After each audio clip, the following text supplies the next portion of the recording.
we, along with Preservation Worcester and the City of Worcester, are very, very happy that you're here today for this program. Just to let you know, for those of you who might not know much about who Preservation Massachusetts is, we are a statewide nonprofit education and advocacy organization. We work to promote the active use and reuse of historic buildings and to provide information and support to our colleagues who are advocating throughout the state. And you all are advocates if you're here today. Now I'd like to introduce Susan Sakachi from Preservation Worcester. Also, before I hand off the mic, to let you know, if you'd like to know more about Preservation Massachusetts, we have a website. We also are on Facebook, Instagram, and Twitter. You can also sign up for our email newsletter. So there are lots of ways to learn more about who we are and what we do. We have some literature on the table, and please make sure that you've signed in today as well. All of the handouts that are on the table about windows will also be sent electronically to all of you so that you'll have those for your use and also to share with your colleagues and other folks who you think would benefit by having the information. So thank you for coming, and I'd like to introduce Susan from Preservation Worcester. Thank you, Stacia. Welcome, everyone, from Preservation Worcester. Preservation Worcester is Worcester's historic preservation organization. We were established in 1969 at a time when urban renewal was rampant, and a group of local citizens got together thinking we have to do something to stand up for Worcester's historic built environment, and we've been going ever since. We are an advocacy and education organization, and we are hard at work in Worcester, and one of my own personal concerns is the loss of original windows with the current spate of window replacement, which is encouraged every day in the newspaper by window companies selling replacement windows of various qualities. I personally, as an architectural historian, feel so strongly about the role of windows. They're the three-dimensional quality that they add to the design of the building, the repetition that they give to the building's design, texture, and the fact that they remind us of when the building was built. So except in Worcester, except in the local historic districts where there really is a way to control the use of replacement windows, I think if you drive down the streets,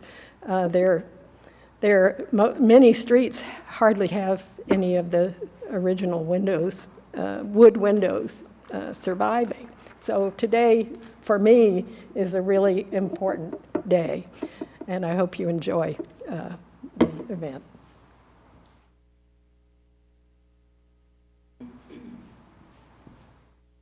Good morning. I'm Susan Arena. I'm the preservation planner for the City of Worcester, and I staff the Historical Commission here, so thank you for coming. Just a few housekeeping items before we get started. Restrooms are on this floor. Men's are to this side of the main stairwell, and women's are to the other side. This entire event is being video recorded, so for future use, and we want it to be as good of quality as possible so that it is useful to other people watching, which means both presenters and audience, if you're using a microphone, please stay close to it. If you have questions, we'll have to take them one at a time, and you'll just come to the microphone at the center, but we're going to hold all questions till the end because we are on a tight schedule. So we're going to get through all of our presenters, and then we'll have some Q&A time at the end. So take notes and remember what you were going to ask. Again, as Stacia mentioned, there's some literature over on the side. If you didn't sign in yet, please do so that we have your contact information. I think that's about it. Thank you again for coming, and I'm just going to introduce our first presenter is Jade Mortimer. It's a windows, it's an up and down thing. So welcome, Jade. Yeah, but I have to wait some more. Okay, I'll give you. No, I've got it.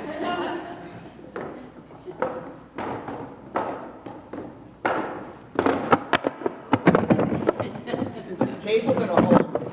Yeah, I will. You sure? Shift these out a little bit. Well, let me just show you the exterior before I turn it Matt's on. grimacing that I'm moving all of his microphones. Hi, everybody. Good morning. Hopefully, you're all window restoration converts. And yeah, I'm gonna have to hold on to this and maybe move it. So, yeah, so you're converts. We don't have to impress upon you the importance, hopefully, or maybe we do. I will do a little bit of that. This is actually a newly built window that I use as a sample, but it's built like an old window with, as you can see, your balance system. This is called a balance system. It's called a double hung because both the top and the bottom sash move up and down. This balance system is called a balance system because if the sash weighs 10 pounds, each weight weighs 5 pounds, and they balance each other off. Now, of course, when you have plaster and trim... Can you just grab the microphone on the podium so we can hear you, please? You can't hear me, sorry. Yeah, let's actually, let me just, so can you hear me now? Can you hear me now? Or there's a handheld on the podium you can grab so you can have it in your hand. I'll give you this one. No, I'll give you this one for now. Oh, you want that one? Works, Susan, you can grab that one. I'm extremely nervous talking in front of people. I can demonstrate all day long, but my voice will crack, so don't even laugh. This is the exterior. We went over the fact that this is the balance system. On the exterior, you're going to have the glazing. This is glazing putty here, and it's typically glazed in a 45-degree angle, so that no matter where the weather or the rain hits, it will move away from the window. Same thing with the sill. It's angled so that when water or snow hits it, it will move off. And this is the exterior trim. So if we can turn it around, I'm going to hold the table.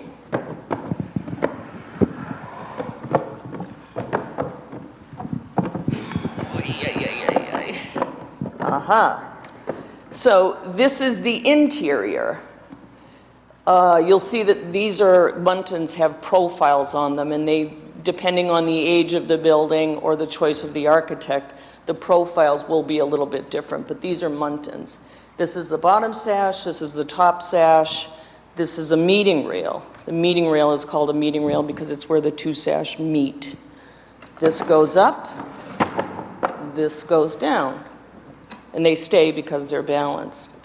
And we have a locking system here, which is for security, and it's also to bring the two pieces together so that they're airtight. This is a stop. It's called a stop because it stops the bottom sash from falling out. Often they're nailed in with 30, 40, 50 nails, or maybe 3, 4, 5 screws. Often the screws are painted over. The rope is painted over, the putty's painted over, the parting bead's painted over. Now we can't open our windows. Oh boy, we're going to have to get new windows. Not true. So let me grab my screwdriver here and try to unscrew this and show you how easy it is to take a stop off. When you're taking the sash out, you just need to remove one stop. So I've already loosened these up a little bit.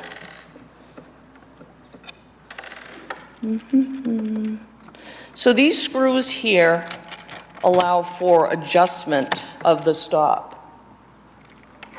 And by adjustment, I'm sorry it's difficult holding this and trying to work this off. Sure. Let me just try to get the screw off. I have a loud voice, a loud booming voice. I don't mind using it. This is a stop. I've removed it.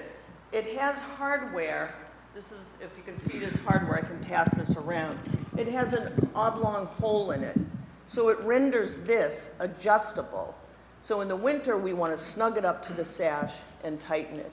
In the summer, when it's humid, we want to back the screw off, move it out, now the sash go up and down. So many people don't realize that that's what the screw is for. So now that we have the stop off, we take the sash, angle it out, remove the rope, if the rope is still there. We're assuming that you want to replace the rope. In this case, of course, the ropes are intact. And then you pull this side out, and now you have the sash out. In real time, it takes a lot longer than that to get it out because they're usually painted and the stops are nailed. But once you, or your clients or your consumers restore their windows or have us restore it, this is how easy they are.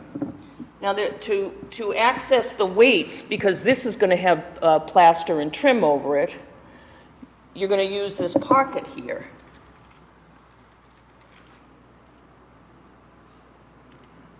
It's so quiet in here.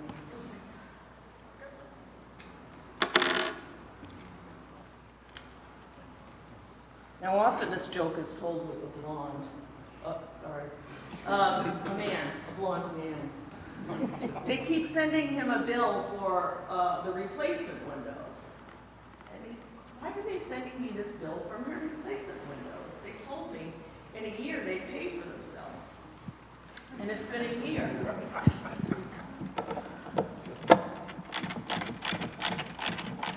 Oh, I think I might have to take this out.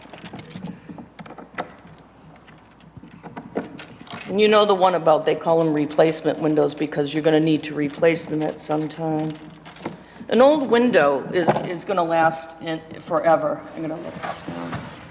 I have to take this out. To get the parting bead out to release the top sash, sorry my back is towards you.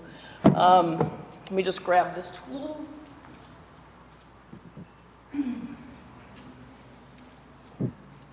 So in order to take the top sash out, we need to push it all the way down. This is a tool that we often use. It's a sheet metal pliers. Grab the parting bead, pull it towards you, and remove it. Now we have access to the pocket. So this pocket comes out. All old windows, 99% of them have a pocket cover. Now we can reach in and pull the weight out and re-rope it. This is why I love doing workshops, to teach people how to do this. It's once we take the mystery out of it and your fear, take your fear away and instill confidence, you can replace your own ropes. You can put your own weather stripping in. It's fairly straightforward. Thanks, Pam. Welcome, Jane. So I wanted to show you some weather stripping that we use. This weather stripping we often use, it's silicone bulb. I have a list of the products that we use. They're on the table here. So this we use on the bottom of the bottom sash, at the meeting rail, and at the top of the top sash. It's a compression fit. So what we do is we route a groove here, and then we install this weather stripping. And it makes a huge difference for people who have rattly windows and they don't close quite right. I installed recently at Smith College, I restored their window, one window, a sample window, and put weather stripping on just one sash. Where's the, oh. Sorry. I put weather stripping on just the bottom sash, and it improved energy efficiency by 20%, and that was without a storm window. So just the bottom sash weather stripping. So usually the way that when I'm invited to a talk like this, I open it up for questions, because I assume people have a lot of questions. But now we're waiting till the end. That's okay. Yeah. The weather strip. I just passed it around. Oh, the spring bronze is up here. It's already installed. It's rather hard to see, but here's spring bronze weather strip. That's put on the side. So it takes up any space that a draft would enter.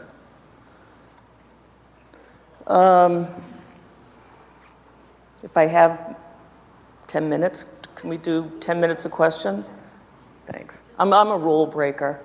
So does anybody have any questions? Sure, hi. Here, I'll walk over to you. Well, first about storms, do you recommend storms? Like I do recommend storms. There are different storms. There's your typical triple track storm that's aluminum that has 2 glass piece panels and 1 screen panel. They're all different manufacturers and quality. I do have a list of storm window manufacturers. There's also a wood storm that people might be familiar with. Years ago, you had two panels, one all glass and one all screen, and you would need to interchange those storms seasonally. Now there's a wood storm that's made where you remove the panels from the interior. So there is some storage that you need to do, but it's much smaller. And then there are also interior storms.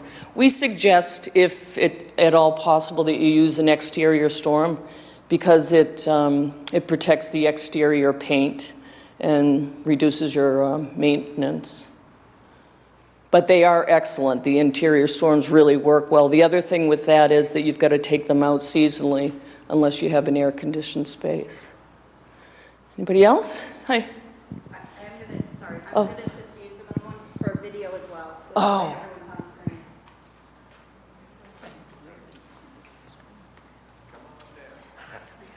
So a question I have is, what's the approximate cost if you had to do a full overhaul, assuming worst case scenario, on a window of that size? Obviously, a great size window would be different, but just for that type of thing, do you have a typical range? Yeah, we do. And if I can preface it by saying that it's very time-consuming, labor-intensive. Of Here we course. go. We're going to have a big price. So a complete restoration means that we go to your home or the building, we set up, we remove the sash, we put them into a bag and contain the paint, and we bring them back to our shop. We use a steam method to remove all the glazing putty and the glass. Then we have a downdraft table where we remove all the paint to bare wood using a heat gun. Then we apply a boiled linseed oil and turpentine to condition the dry wood. And then we use an oil primer. We use 2 coats of oil primer. We reset your glass with linseed oil putty.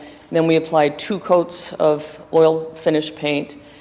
We transport the sash, reinstall with new rope and with new parting beads.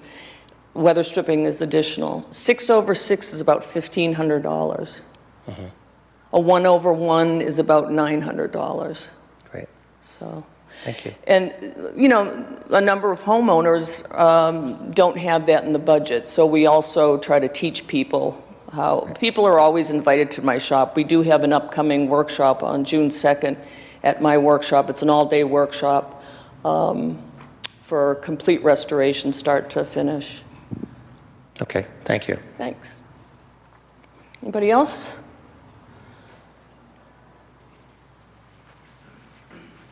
Hi there. I think you touched on this already. I'm one of those people that tried to reglaze my own windows, and they look like I reglazed them, but the glass is in.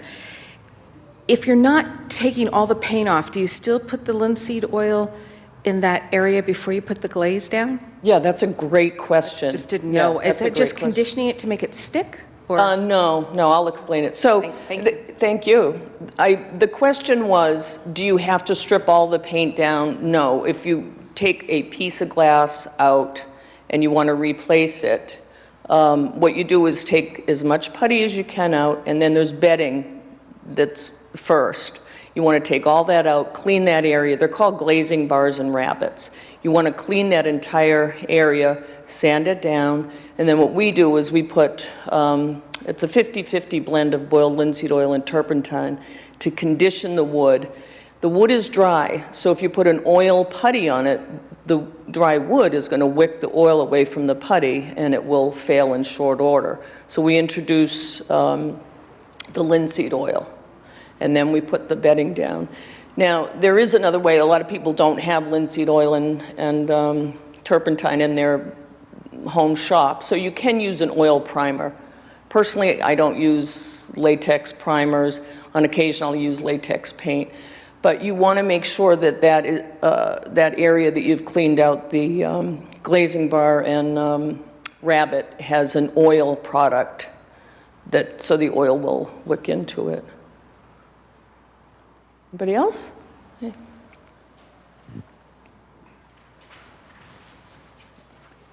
Hi, just a follow-up to my friend's first question regarding, I know how labor-intensive it is, but what's the time duration from start to finish? In hours or days, weeks, months? Whatever it is. I don't know. 2 years. For one window. Well, for a 6 over 6, 20 hours, maybe more. But because we use oil products, so say it's a day or two we're going to get the putty out. Sometimes we have 20 windows or 20 sash in the shop. So a day to take the putty out, let it dry for a day. So there's 2 days. Then you take the paint out. Then you oil it and let it set for 48 hours. Then you put oil primer and you let it sit for a day or two. And then a second coat of oil primer, let it sit a day or two. Then we glaze them, and that's 5 to 7 days. And then a couple of days for each coat of finish paint. Okay. So it ends up a minimum of 3 weeks if you have one set, just because of the drying time. Okay, thank you. Mm-hmm. Hi. Do you ever take the sash apart when you restore it? The question, do we take the sash apart? Only if there's repairs to be done. And depending on the client, most high-end clients don't want us to repair cosmetic defects. So the hardware here is often left open, and then you lift the bottom sash and it knocks this out and makes a big dent here. That's cosmetic. It's not doing anything, it's not affecting the operation of the sash, so we leave it. Homeowners want us to fix it usually, because they want it to look nice too. But when we have, if we need to replace a component, like this is a rail, that's a rail, these side pieces are stiles. If we need to replace them or there's rot here in a joint, then we need to completely disassemble it. A lot of times people will ask us what kind of epoxy we use. We don't do epoxy repairs, we do wood repairs. Other restorers use epoxy, but I prefer to do Dutchman wood repairs. Anybody else? Hi, I represent a project that has windows like this size. Mm-hmm. And only the bottom part has the a weighted up and down, so you can open the bottom. And so I see that as presenting a lot of challenges to restoration. How would you handle a project like that? So it's a two-part question. And the second is, it's inside of a public space. I mean, it's in a public space that also has multi-use, including a basketball court. Mm-hmm. And so the idea was to protect the windows and to put some kind of semi-permanent, interior protection on the inside. And so I'm concerned about the, air ventilation and its own challenges that might come about from doing that, because I don't see them coming out easily. Maybe you have suggestions about how something like that would be, how windows like that would be handled. Okay, I'm not sure I understand 100%. So if you have a top sash that's not moving, often it's made that way. It's called, yes. It's fixed. It's fixed. And do you want it to stay that way, or do you want it to? Yes, we want to preserve the entire. Okay. This is the sash is made of 1930 30s heartwood from local sources. It's, you know, it's in beautiful condition. It's really not, I mean, the glazing is, you know, a mess, and it needs to be repainted, and there are So some they repair do work. need, it does need restoring. It does need restoring. So are you asking how to remove the Yeah, top well, how sash? would you remove that? Or would you just get up there, and how would you handle that? Personally, I would remove it. You would remove It's even much a class easier, that and big. I think it's much more thorough to remove it and have it in a workshop situation so that you can have better access to it. And it's safer, and we're not bothering the people in the building by being there. Yeah, so typically a fixed sash has jacks that hold it up on either side. Sometimes you'll see great big 4-inch screws in there, but they can come down, be taken out, and then they'll put back the same way. Yeah. And now what about making it, you know, some accommodations, a rehabilitative measure to protect the windows by putting, you know, it used to have a rope sort of cage around it that they would slide back. Are you thinking about protecting the people or Protecting the glass, protecting the windows from basketballs. Oh, okay. Yeah, And well, what do you do about that? I mean, you can put a grill, Plexiglass. you can put a decorative wrought iron grill, you could put a wood grill, you could put something that comes out if you're using it for a different purpose. The thing with an interior storm is have glass in them too, or plexiglass, and that they could get broken. But I would say wrought iron or wood or some other protective grill. Thank you. Hi. And you could let me know when my time is up too. Would you go over the reason for restoring and keeping the old wood, because it's hardwood and that type of thing? Also, the expected duration of the old versus replacement? Sure. Yeah, that's a good question. The oldest sash that we've restored is 261 years old. The average is about 100, 150. They've proven themselves. Old sash were made with old growth pine. Typically in New England, it would have been eastern white pine. So these trees grew naturally in a forest and then were harvested, brought in, and used for furniture and windows and doors and that. They're structurally sound, they're tighter, they're more water and insect and mildew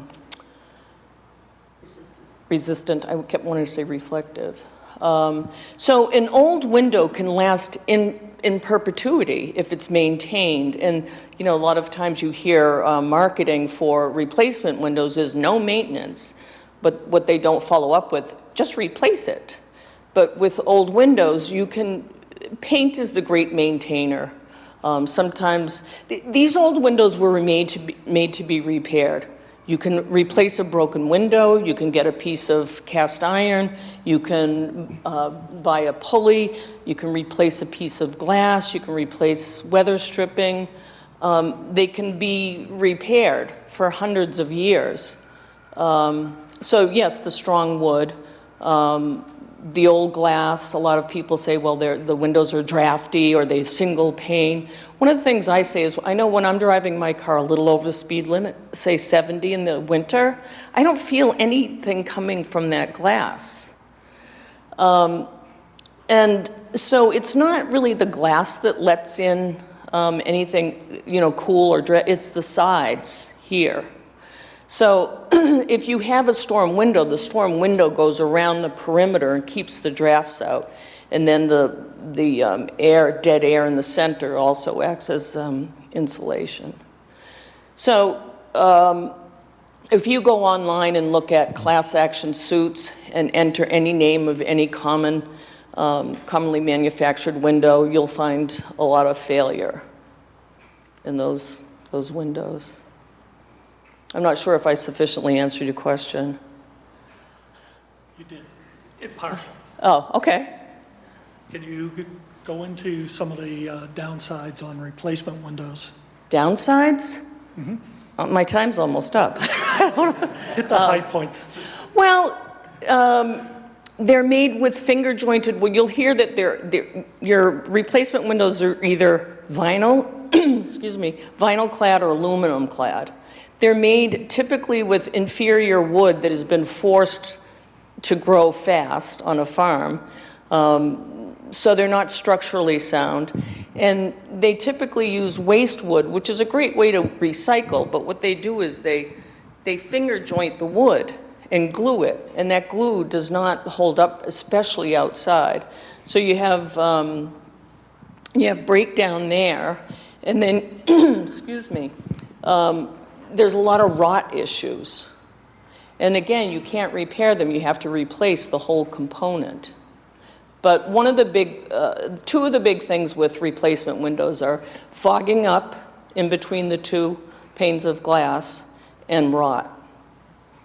It's a common complaint. Anybody else, or is my time up? One more. Sure. Excuse me. I notice in a lot of old houses, the upper sash, there are people have taken pieces of wood, but I don't know if it's original or not. And I'm talking about a mechanical window about the weights that typically have the sawtooth side. So you have some kind of apparatus that's either a spring, Yeah.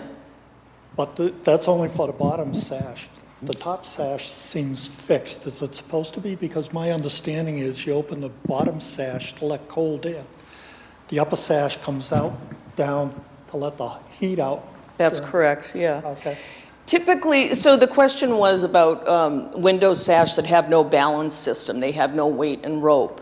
They will have a piece of hardware with a notch on the side of the sash so that hardware catches and keeps it open.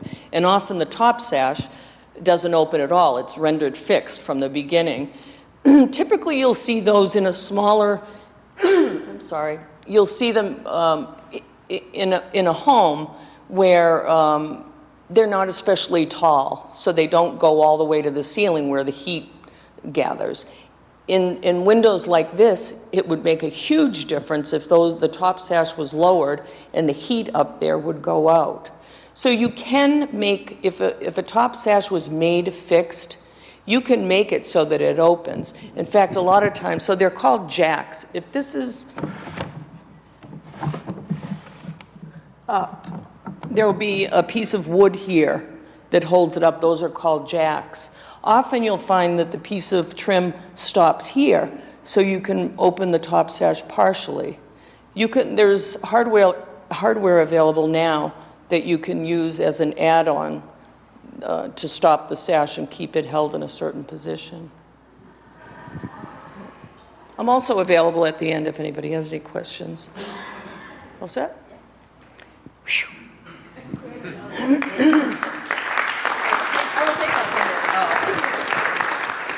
Thank you, Jade. Oh, you can leave that for now if you want. Considering it's a little precarious. And as she mentioned, we should have some time at the end if anyone has additional questions. So I guess we're going to keep rolling along. So our next presenter is Pam Howland, creating local jobs through window restoration. And Pam, your PowerPoint is up, so you are good to go.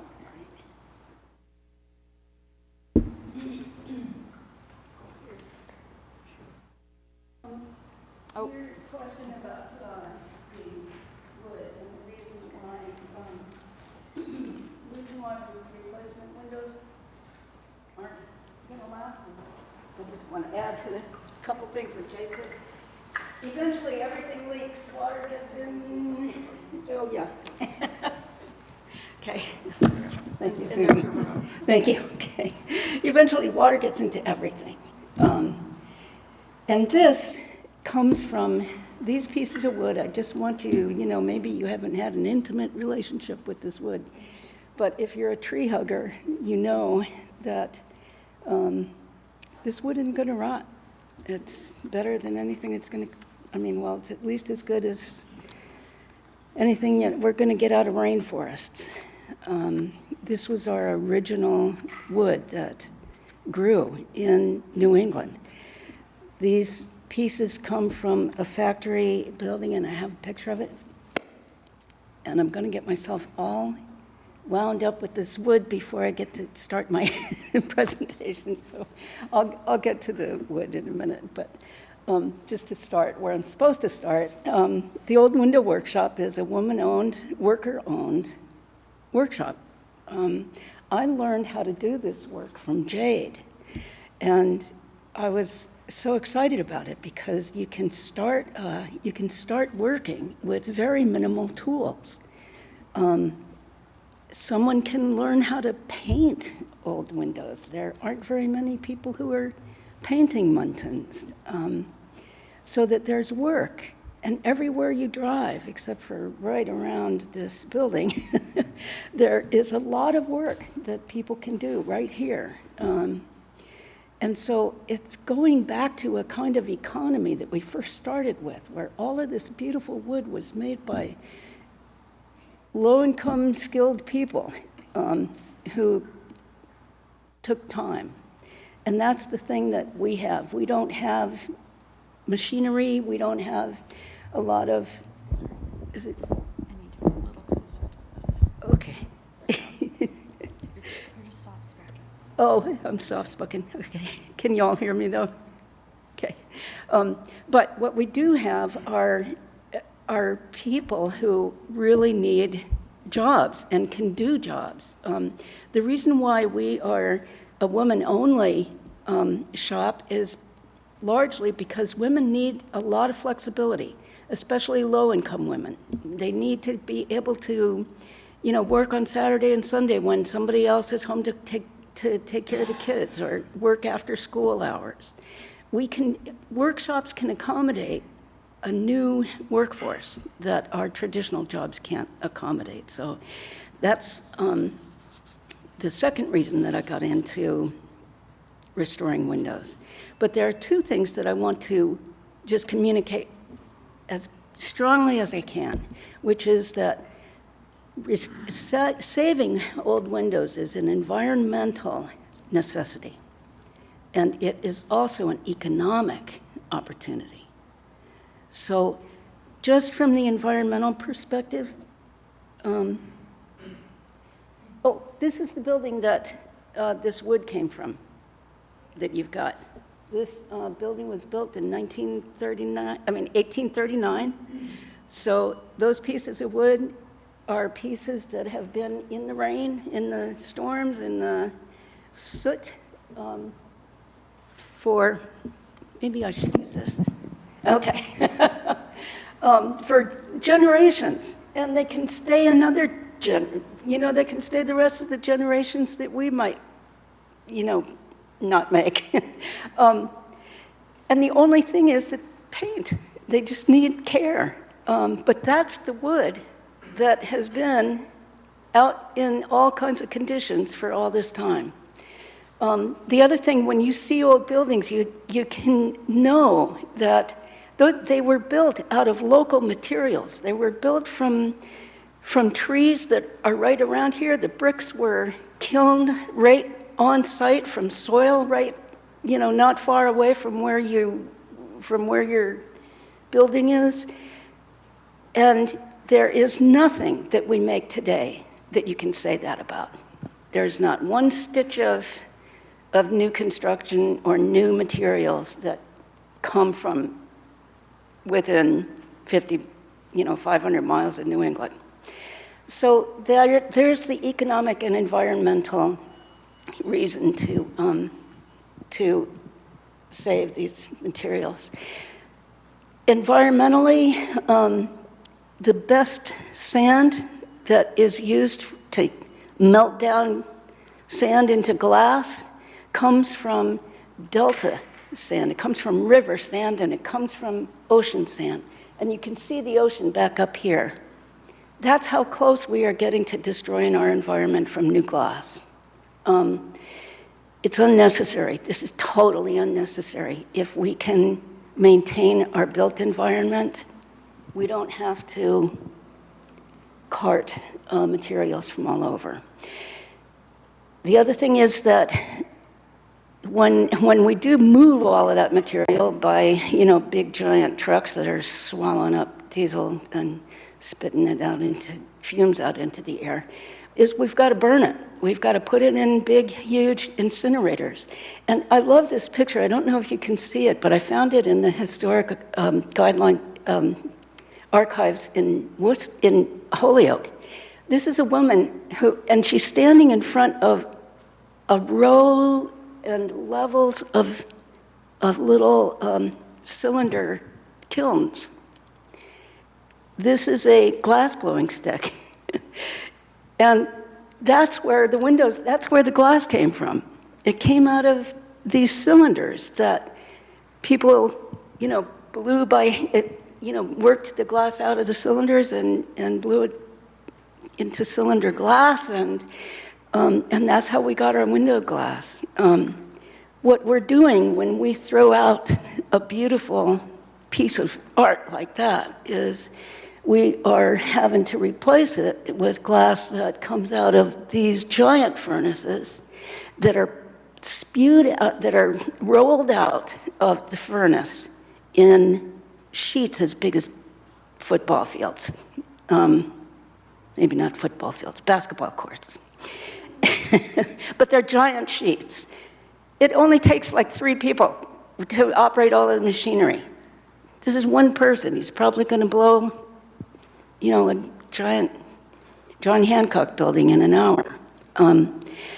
So we're trading her work that's already here. We already have it, and we're reworking our environment so that we can have maintenance-free glass, maintenance-free windows.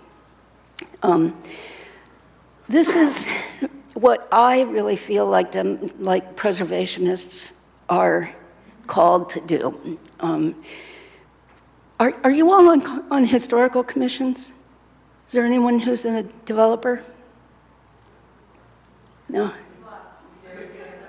Yeah. Well, the thing is that in Springfield, we recently had a casino built, and they just, they just demolished 14 acres worth of land. They just leveled it. Every day, small buildings are torn down in Springfield and probably in Worcester, probably in little small towns too. All of these pieces of wood are never going to get grown again, and they're very valuable. And what we do with them is we load them in these big old trucks and cart them off to more incinerators. So I hope my point is made about that. The work of preservation is done by hand. It's done in small increments. You can't pump it through big manufacturing equipment. You've got to do it inch by inch. And that's why what we're doing here is we're creating a whole economy that is local. The reason that I think windows is, and preserving wood of any sort really is a perfect match for a local economy, but it's also a perfect match for women because it can be done in small increments. The hours are flexible. Women can walk to work. The work is learned on the job. It's learned as their hands are learning it. And there's a necessity behind having women do this work, which is that most women are roaded into service industries, into jobs that they don't get to walk by and see what a beautiful thing they've passed on to the next generation. And that's why some women, especially with kids, like to walk past the buildings that we do in Springfield. This is our team from last year when we were celebrating becoming a cooperative. This is a building that we did for the Develop Springfield, which is a nonprofit development arm for the city. It's called the Innovation Center. These are windows that I got to do a lot of windows in that old factory building, and I loved just the way it turned the whole city into this moving piece of art from just walking past the glass. This is about women's lives. Actually, we're working on a door here. Mara's daughter has a developmental disability, and she's able to respond to any issues that come up at school. She can just get there any time, any minute. Melissa is our new production manager, and she's been with us for a year. She took a few months off to have her baby Mackenzie, but that's the great thing about this work, is that you can make this work fit with your family. This is a building that we did in Lenox, 73 windows with historic tax credits. The important thing about this slide, I forget, is Greg Farmer. Do any of you all know Greg Farmer? He's a historic consultant, okay. Greg told me 3 things that are really so valuable to me. And the first is that if we are going to actually compete with this, if we're going to convince people to use original windows instead of replacement windows, we've got to match what their concerns are. And the first concern is the price and the quality of the window, comparable to replacements. And I'll tell you, that is really hard to do. It's hard to do, especially if you are an artisan and a craft-oriented, you're proud of your craft, because that's not duplicatable work that Jade does. We use Arbitron epoxies. We use a liquid form and a paste form. And Jade doesn't do that. She's, honoring the wood. But the epoxy is approved by the National Park Service as a method. The second thing that Greg said is that the production schedule has to be comparative to replacement windows. And I know that we can do it. If we've got the space and we've got women who are trained, we can at least meet what Marvin Windows did for part of a UMass building called the South College. They took out those windows at South College during a whole construction rehab project, and it took 2 years to get Marvin Windows back in. There were a lot of them, but still, it took a lot of years. It took a lot of time to just wait for those windows. The other thing is just public education about the energy efficiency of these windows. There's 2 things that you want to do, and the first is just separate the heat from the cold. And there are a lot of ways to do that. And with an old original window, the integrity of using a spring bronze that Jade uses is that thing that blocks the passage of air. That's the key. And the second thing is just to separate heat from cold, and that's where the interior insulation panels come from.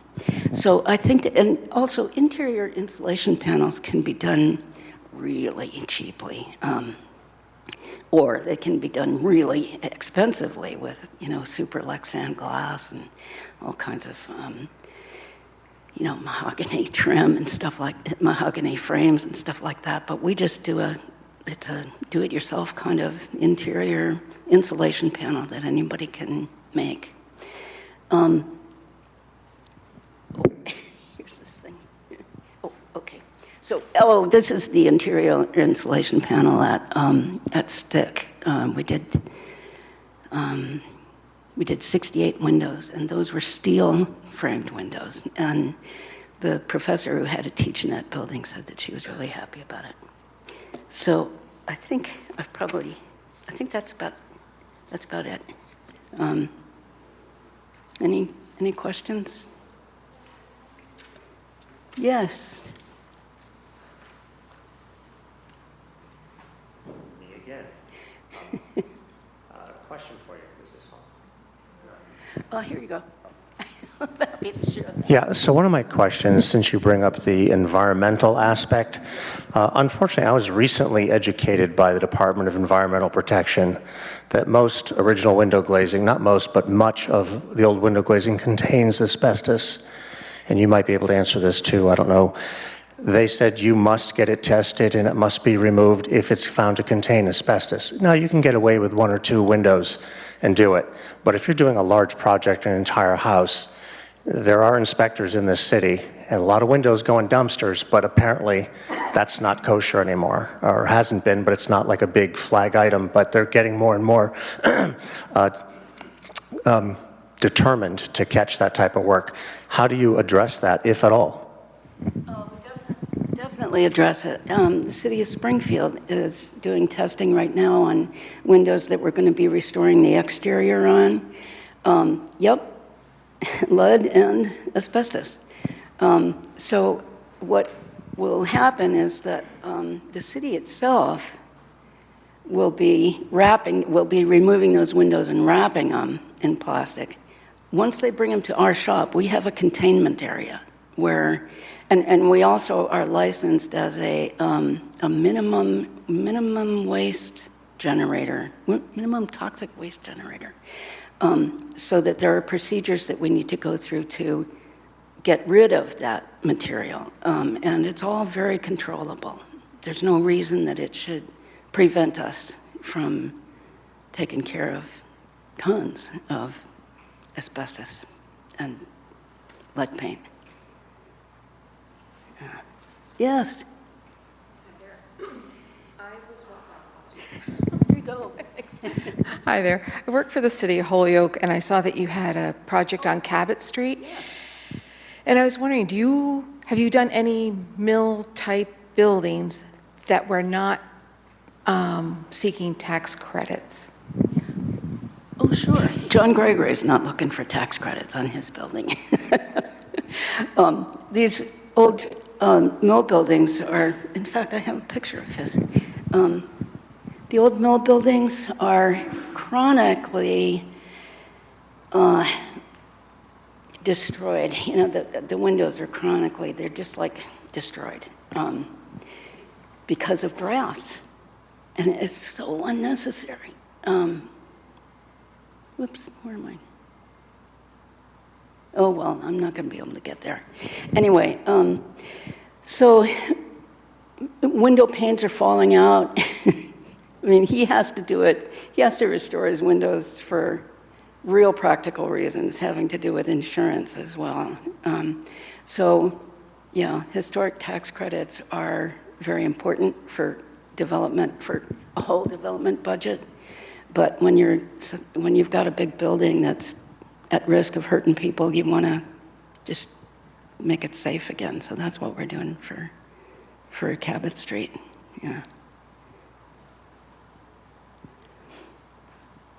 So great. Thank you.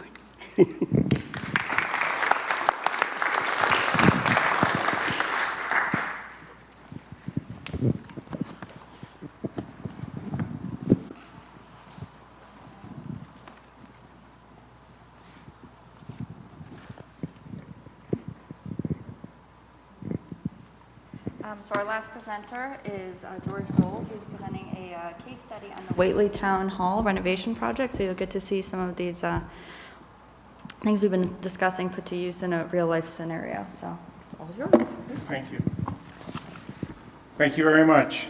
As Susan noted, my name's George Dole. I work at Jones Whitsett Architects, which is a small multi-purpose architectural firm in Greenfield, Massachusetts. We do a variety of work, but we do quite a bit of historic preservation, and I welcome you to look at our website, Jones Whitsett Architects. The case study that I'm going to present today is the Whately Town Hall renovation project. And Whately is a small town just below Deerfield, north of Amherst in the Connecticut River Valley.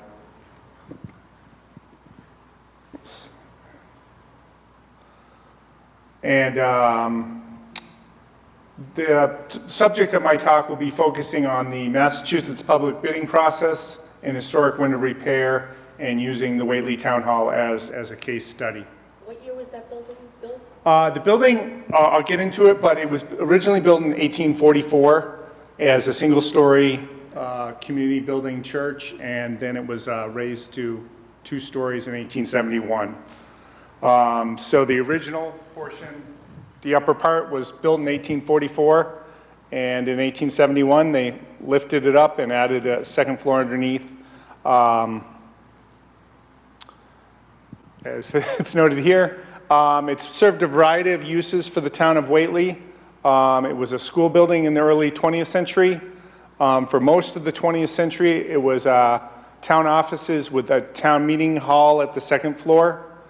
And the town of Whately did major restorations in 1971 in preparation for their 200th anniversary.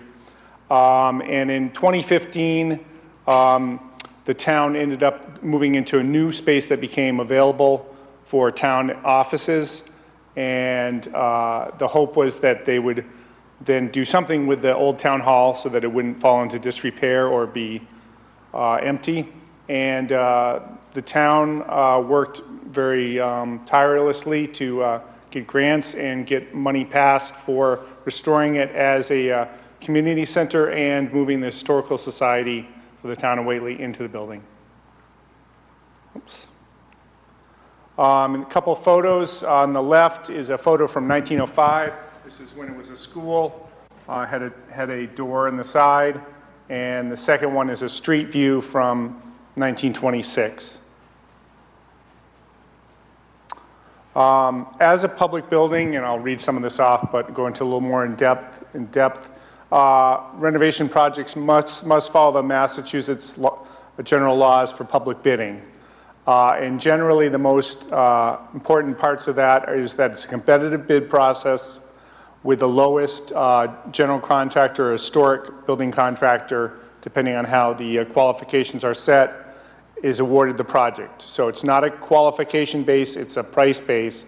That being said, all contractors who bid on public projects have to be listed with DCAM and have to be certified. And certain categories of work are filed for sub-bids under a general contractor, such as painting and roofing. That's where the painting contractor will actually provide a set price that they'll do the project for. Historic window restoration is a non-filed sub-bid, so it's work that's underneath the general contractor, and they work as a subcontractor for the general contractor. And an important category to note is at the bottom, all work performed on site must follow the Davis-Bacon rules for prevailing wages. So that's basically unionized rates for work performed on site. Work that's done off-site, such as window restoration done off-site, can be performed at whatever rates the contractor negotiates with the general contract.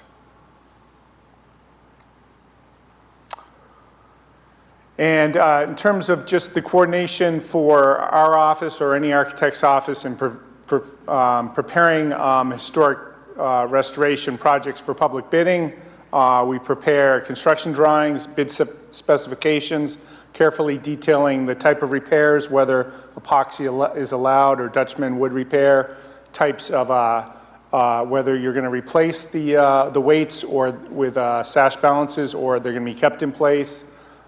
Just a lot of different types of work it's coordinated with the historical commissions. If you're getting grant funding, it's coordinated with the state.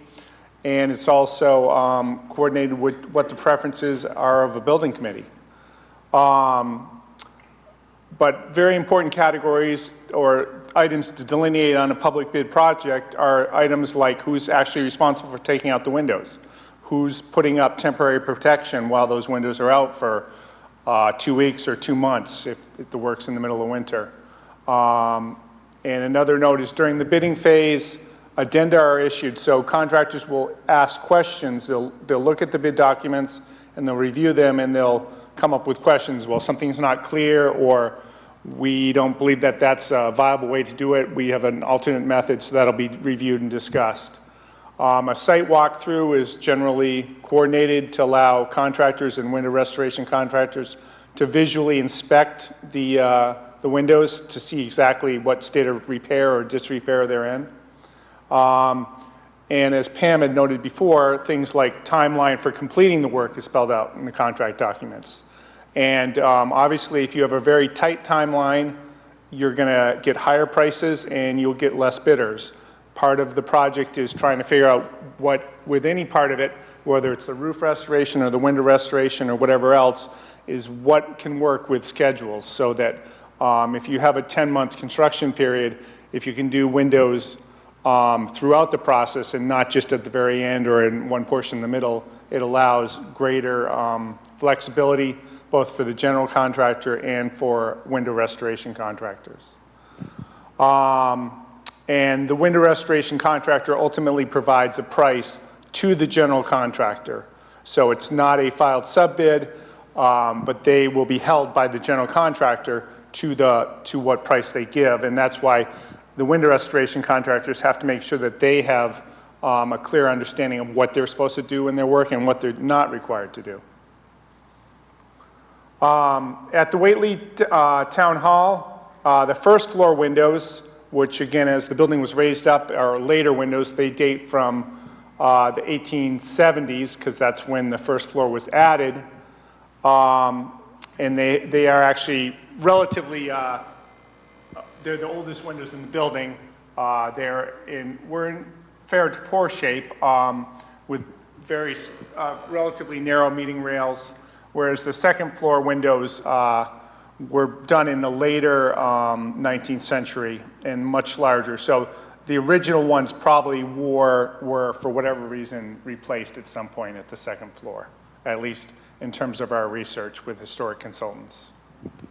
And the building is a contributing building within the Whately Center Historic District and was listed on the National Register of Historic Buildings in 2003. Because the building is on the historic register, it limits the options of what can be done for window repair. And you'll notice in this drawing that you can obviously see dual glazing here, just not something we did at Whately, but it can be done. I'd say it's controversial on some levels among window restoration contractors. And typically it's frowned upon by Mass Historic if you get Mass Historic funding, especially on smaller size windows, because it does change the profile of the muntins. Sometimes on a larger window that's a 1/1, that's a monumental size window, Mass Historic does allow this type of restoration. But that being said, which I think both Jade and Pam brought up, is that by far the most important thing is to improve air infiltration and just to improve the overall performance of the window. That's where the vast majority of cold and heat come in when you don't want it to come in. And also storm windows added again to the outside generally to protect the surfaces provide a really good dual glazing system for historic windows. So ultimately at Whately, due to Mass Historic concerns, and we did get some Mass Historic grant funding, the windows were restored with a single glazing, replaced putty, and a new exterior storm window is to be installed actually this month. And this will again touch on some of the things that Pam talked about. Windows are restored off-site, and hazardous materials are removed in the restoration shop, not on site.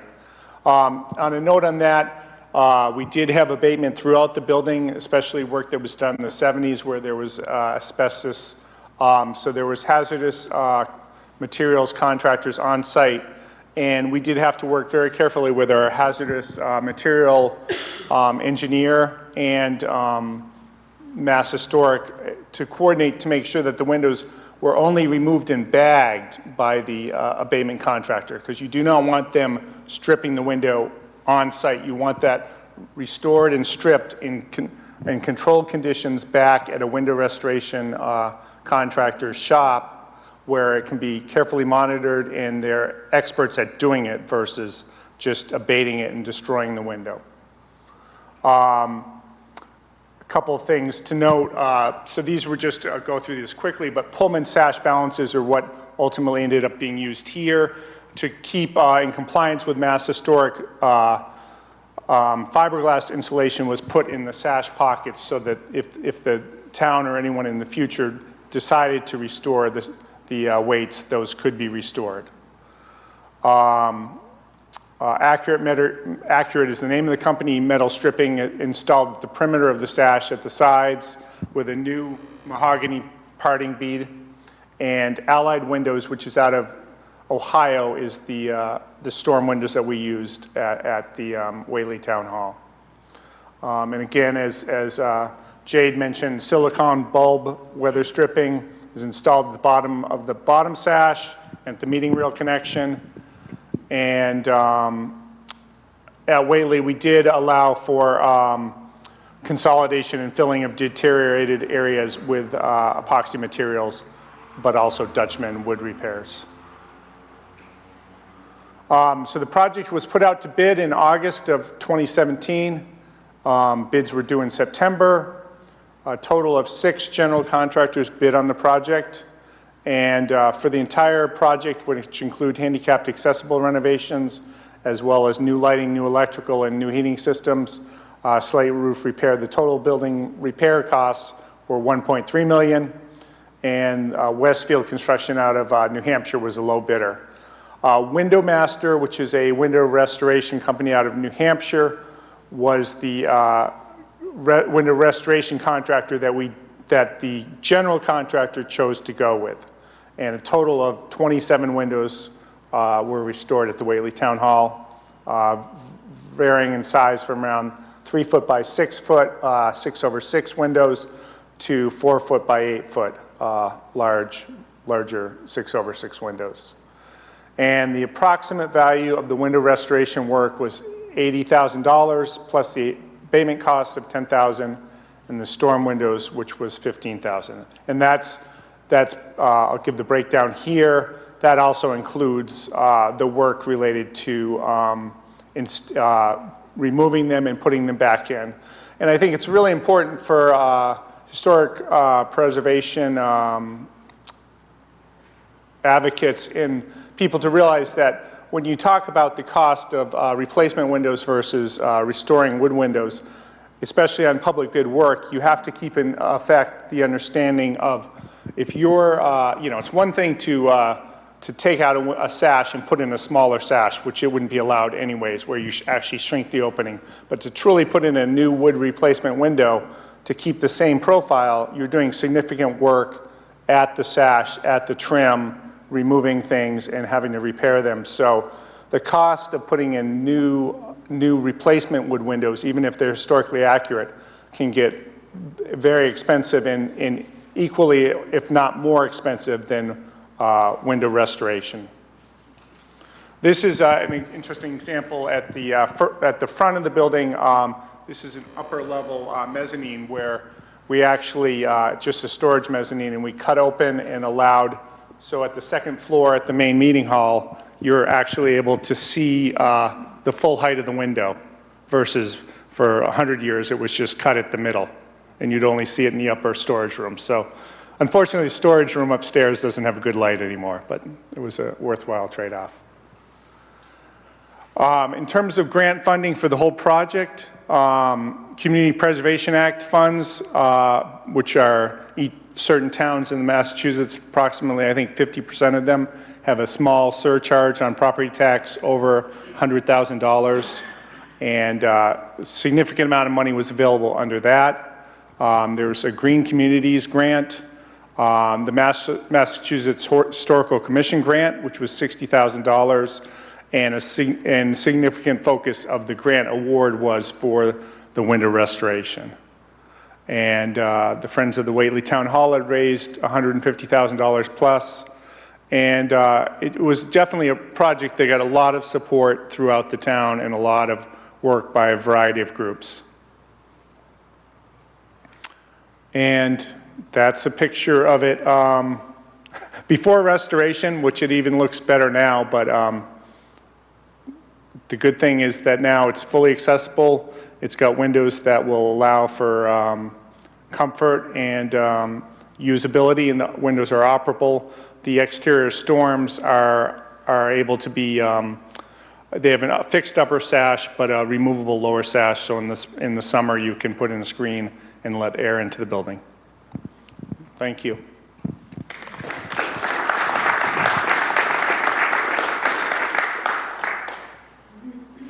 Glad to take any questions if anyone has any. What was the cost for that window restoration project? If you don't mind me asking. For the Whately Town Hall? Yep, so I'll go back to that slide. So these were basically off of the, there's 27 windows and they were very large. So the upper floors were all these 4x8 windows, and some of the ones on the front had arched heads as well. But the abatement work by the abatement contractor on site for the windows, including bagging them, removing them, taking them off site, was $10,000, including another item line of construction costs of $13,000 for the window removal. The actual window restoration off site was $56,000, and the window reinstallation was $11,000. So we did a fair amount of pricing beforehand with Marvin, Pella, some other historic windows, and the pricing, while all of it was very expensive, there was not a significant margin between the restoration and the and providing completely new windows. Yes? The historically accurate replacement windows, what's the expectancy on those versus the old growth? In terms of a life expectancy, you know, it really depends. I think, you know, you have to look at, you know, they the argon gas and things like that, and when does that leak out and fail. You know, I think with limited maintenance, you know, 30 plus years for a good quality wood replacement window with a aluminum exterior. I think these restored windows, which are painted with oil-based paint on the exterior, with the exterior storms, will last 50 plus years before they need significant repair work, and they can still be repaired again. That being said, they do need to be maintained, and paint is probably the most important thing. But with the exterior storms, that provides a high level of protection as well. Yes? Was the epoxy, can you come up with the microphone? Was the epoxy repair an issue for MHC or a waiver of any sort? No. We gave the complete specifications to Mass Historic once the town was awarded the project, or even during the initial work to get the grant money. And I think, as Pam noted, that epoxy consolidation is an allowed method of restoration. I think the other thing that is really critical to note is that we did, both for a cost standpoint and for a kind of just a final historic understanding of the windows, is we also, I wanted to touch on what Jade brought up about the general dings and nicks on the wood surfaces. The goal was not to make these windows look like they'd never been, but that they were brand new. You know, you're repairing rotted wood, or you're Dutchman repairing it, and where sash are falling apart. But nicks and dings and damage to the historic fine growth wood grain is part of the character of the window, I think, really, and you don't want to erase that. So you could spend a lot of money and totally eradicate any appearance of old wood on the window, but it's not a recommended route to go.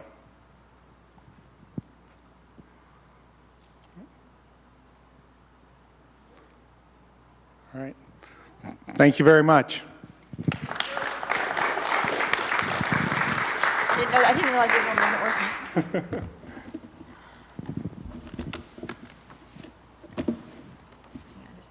Sorry. There we go. Thanks. So we ended a little bit earlier than expected. Wow, good job. No, we're doing a general Q&A now, and Susan's going to discuss some future meeting topics as well. So why don't you come up and we'll do that, and then we'll use the rest of the time to touch back on anything that you may have thought of while you're sitting here, and we can readdress any of the panelists. Okay?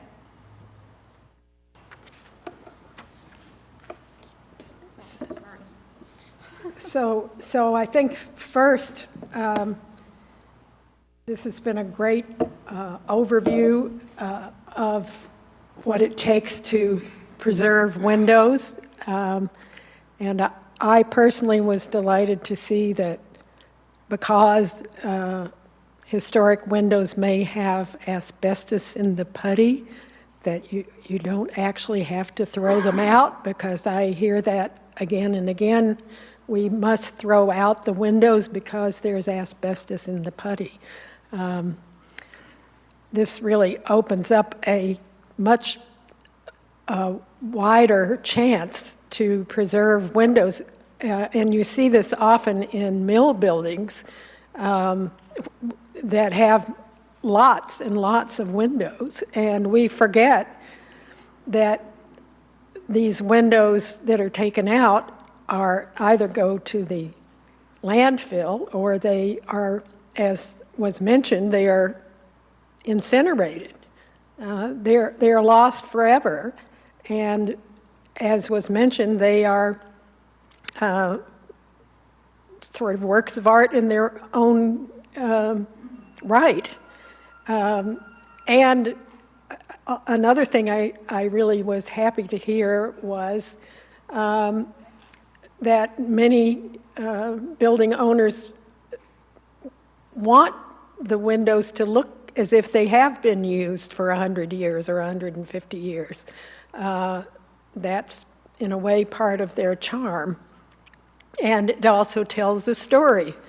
It reminds us of those who've come before us, and that's what historic preservation does in preserving the buildings themselves. Is they are artifacts of past lives. And so I myself have enjoyed hearing the different presentations today, and to hear it stated out loud that the repair of historic windows is often cheaper than replacement. And replacement does often include not only the replacement of the sash themselves, but of the fittings that hold the sash in place. Replacement windows come as a unit, most of them, which requires the whole opening to be retreated, altered. Thank you. And it does change, it means we lose evidence of craftsmanship of earlier times. We lose the moldings, the design of moldings that hold in the sash themselves. And when we lose the sash, we lose the shapes of the different muntins that actually tell us.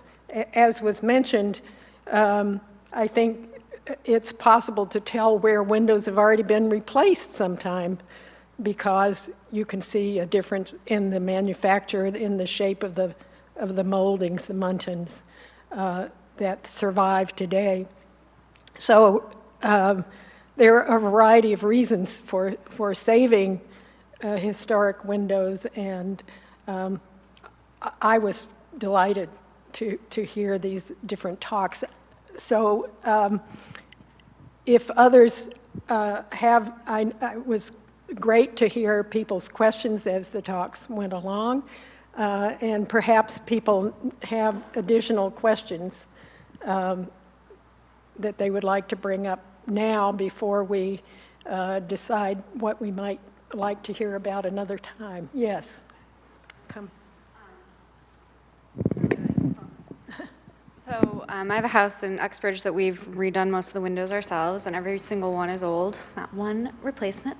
And we're selling it in a couple months, and the realtor came through and was like, oh, loved all the old moldings and the floors, but he said, a big negative is your windows. And he's like, people are going to see that as a problem and this and that. So I wish there was a way to, first of all, I think realtors in general, if they were more knowledgeable about it, they could look at the benefits of the windows and how they can be fixed. And I mean, I fix them myself, and I'm not like a craftsman. And how they can be insulated. My husband's in insulation, so we know there's ways. But I wish there was a quick and dirty, like just this versus that, like new windows versus old windows, and just a quick fact, because that's all people have the attention span for, is like, actually you're wrong because this is, less than that, or this could be fixed. Or I just wish there was some information like that I could just give my realtor or give people when they, start talking about those things. I don't know if you have any information like that, anybody who's worked on the windows, like, do you have anything printed up? Because, they're not all gonna come sit at something like this. So, just something quick that I could keep in my purse and be like, well, actually, this is the information. So, I don't know if you have anything on that. Does anyone wish to speak to this? Yeah, great question. We have our work cut out for us trying to convince people. I restored all the windows in a house not far from me, and a woman who's going to flip the house just took them all out and put vinyl in. And for the first time in 22 years, I wanted to approach someone, and I didn't. But we do have a list of 10 reasons. There's 5 reasons, there's 10 reasons. I thought, yes, we have one right there. The benefits of keeping your old windows as opposed to restoring them.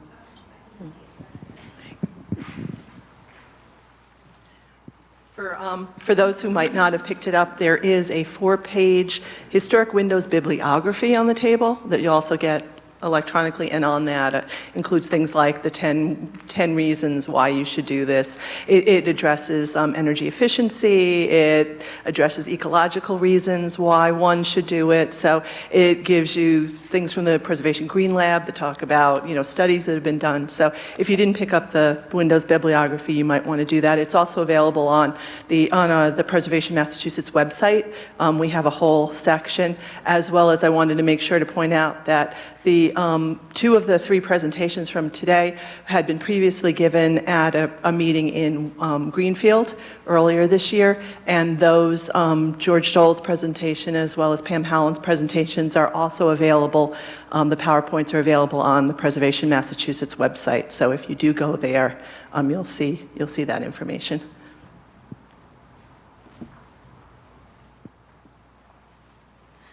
Hi.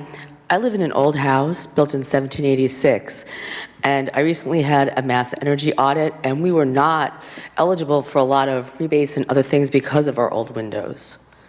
So You weren't eligible? We were not eligible, like for additional insulation because we had old windows. We hadn't replaced it. We fixed them, like that lady does, but yeah.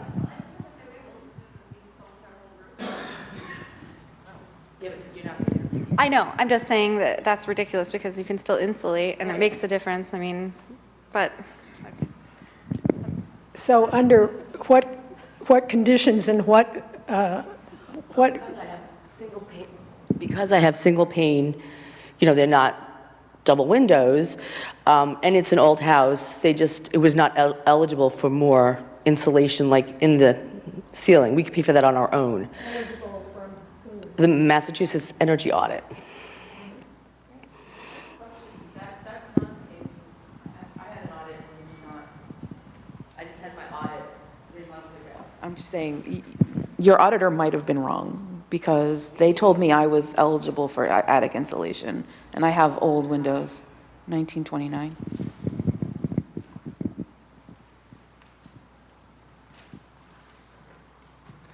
Hi, I'm James Brooks with the Housing Development Division here. I'm not sure how many of you are aware, the governor right now has a proposal for an energy scorecard prior to sale on any property.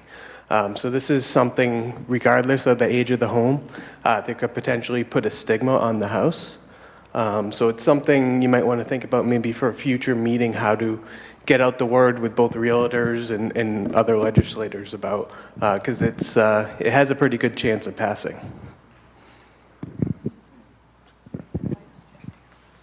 Hi, I'm Erin. Use that one. That works. Questions can go there. That works. All mics work. So Okay, all mics work. Hi, I'm Erin Kelly. I'm Associate Director at Preservation Massachusetts, and thank you very much for bringing that up. That actually came to our attention as soon as the governor filed it, and Preservation Massachusetts has something called the Massachusetts Preservation Coalition. Preservation Worcester is a partner. It is a loose coalition of preservation organizations, agencies from all across the Massachusetts. Mass Historic is on it. So we actually held a very, as soon as the legislation came out, there was obviously a lot of chatter on our statewide preservation listserv that I'm sure many of you have heard about, and concerns about this because, of course, the picture that ran in the Globe was a picture of an old window and saying if you have an old house, you're going to have a bad grade. So our Preservation Coalition has discussed this, and we're actively bringing together information from the Preservation Green Lab, which is part of the National Trust for Historic Preservation. It's located in Seattle, Washington, and I think it's been in place for probably over a decade at this point, and they're trying to get a lot of information about energy efficiency of historic preservation, restoring old buildings. So we're working to put together a one-pager to basically get in at the ground level, and we know the legislation is filed. I don't believe any hearings are scheduled, but we're working with the preservation community and also working with the architectural community. I know AIA, Boston Society of Architects, and a lot of LEED certified.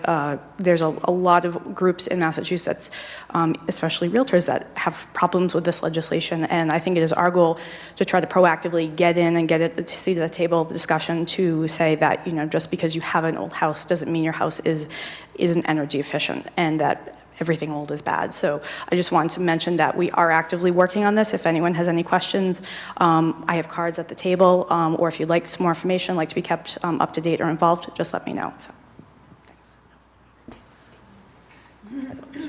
I do want to say my house is not cold or drafty, despite that cold greenhouse. Well, there have been studies that show that historic wood windows, if they have been weatherized and using storm windows as good storm windows as an accompaniment, provide the equivalent of double glazed new windows. So.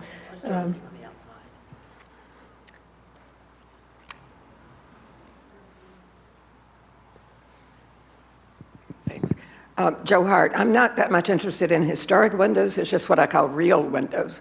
And if you walk around Worcester now, it is just hideous. There's nothing but...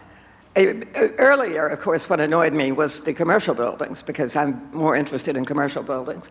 But now I walked around Main South because I have an interest in the little triangle cornices above windows, and some of them have glass triangles, or they used to. And I was startled now to see that every single house in Main South has these little hideous windows. It just makes you not want to look at anything. I mean, the whole city, I know you can't help it, but the whole city is just ugly as it can be. But one thing that annoys me to death is the fakeness of it. If you look at the Harrington corner, and again, the total fake mountains, the whole thing, if you're going to not have it real, don't have it. It is just grotesque what they're doing to windows now, thinking they're doing the right thing. And so, of course, they have all these little, you can't even look out windows now because they have it like 16 over 16. There's no glass even left. So I wish somebody could make some kind of statement to ordinary people who don't know anything to, less is more, always. And the windows they're doing today is just grotesque. Give or take if it's wood, vinyl, or whatever. They're just doing too much to everything. I also know a little bit about it because I used to have a casement in New York. I had casement windows. And I redid myself, knowing nothing. Put in new glass and stuff. So, it's not that hard to do. Of course, that was easy because I had a little balcony to stand out of. But I just mean things can be done. You just have to like what you want to have and try to get rid of the government static. And, you know, the whole government has ruined aesthetics just by this outrageous energy. I call it white energy. I call it white vinyl energy. I don't know that there's any way to get around this. If somebody could, like, issue something, like how much can you not force the government to do? That's what I would be interested in. Because as I said, I'm just outraged when I walk down the street. I don't even want to walk down the street anymore. Thank you. Thank you. Well, we can repair our own windows, and we can do it one by one. It does take desire and appreciation for what you have, and it's not easy. Any other? Yes. I just wanted to make one comment that, you asked a homeowner, it's just a quick, would you rather have a 1934 restored Bentley or a brand new Ford Escort? Because, one's gonna last forever if you properly maintain it. And the other saying that I really like is the only thing worse than replacing windows is arson. Yeah. Thank you. Yes. So I studied the U.S. glass manufacturers' white papers they have. And in the industry, it's a generally accepted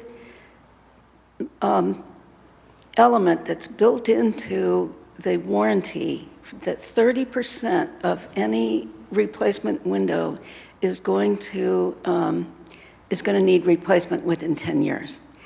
And also, if you look at even the highest end window warranty that you can find, or you could just pick Marvin and Pella, you will see that there's this lifetime warranty for the window. In small print, the gasket between the two panes is only guaranteed for 10 years. So I think that in talking to the state and working around, building a movement against this kind of waste. It's a waste of materials, it's a waste of money, it's a waste of our local economy, that we also can, get our city councils and our mayors to start logging in on this House bill or Senate bill, or I'm going to be counting on Aaron to tell us. We should go to our conservation commissions. We should go to our sustainability commissions. As preservationists, you're at the power center of why we cannot replace windows with vinyl.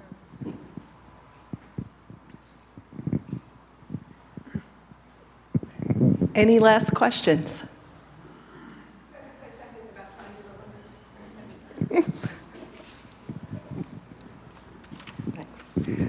Just because I've been walking around looking at this, if anybody has any suggestions or anything about triangular glass windows, which is above the regular, double hung, and they're, well, I don't know why, but they're generally on the top floor and the first floor, generally on the third floor. So if anybody has any suggestions, because what I'm interested in is photographing the ones that still have the glass in it, which I haven't found. Thank you. I want to thank our presenters for your excellent presentations, to our hosts, Preservation Worcester and the City of Worcester, for having us here and being great partners in making this happen. To you all who have attended and will go forth as advocates to advocate for the restoration of windows. If you did not have a chance to sign in, please do.